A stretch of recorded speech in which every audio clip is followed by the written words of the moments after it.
భారతదేశానికి గగనతల రక్షణ, air defence చాలా ఇంపార్టెంట్. గగనతల రక్షణతో పాటు డ్రోన్లు, సాయుధ వాహనాలు వంటి మిలిటరీ టార్గెట్లు కూడా ఛేదించే విధంగా ఈ మిసైల్స్ని రూపొందించారు.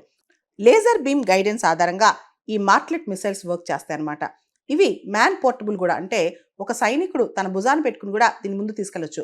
నేవీ నుంచి దీన్ని లాంచ్ చేయొచ్చు, అంటే షిప్స్ నుంచి దీన్ని లాంచ్ చేయొచ్చు, వెహికల్స్ నుంచి లాంచ్ చేయొచ్చు, మనిషి మీద నుంచి లాంచ్ చేయొచ్చు.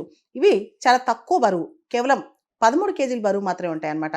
అంటే వాటిని చాలా తేలికపాటి మిసైల్స్ అని కూడా అంటారు.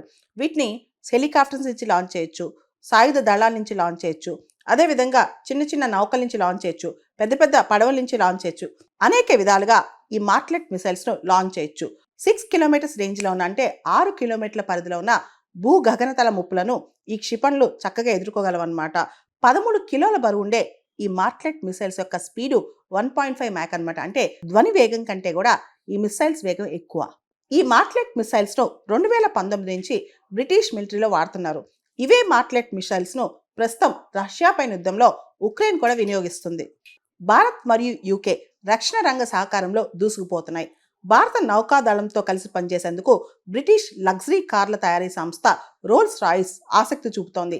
నౌకాదళం అభివృద్ధి చేస్తున్న దేశీయ తొలి ఎలక్ట్రిక్ యుద్ధ నౌక డిజైనింగ్లో రోల్స్ రాయిస్ భాగస్వామి కానున్నట్లు కూడా తెలుస్తోంది. ఈ యుద్ధ నౌకకు హైబ్రిడ్ ఎలక్ట్రిక్, పూర్తి స్థాయి ఎలక్ట్రిక్ ప్రొపల్షన్ వ్యవస్థలను రోల్స్ రాయిస్ అందిస్తున్నట్లు సమాచారం.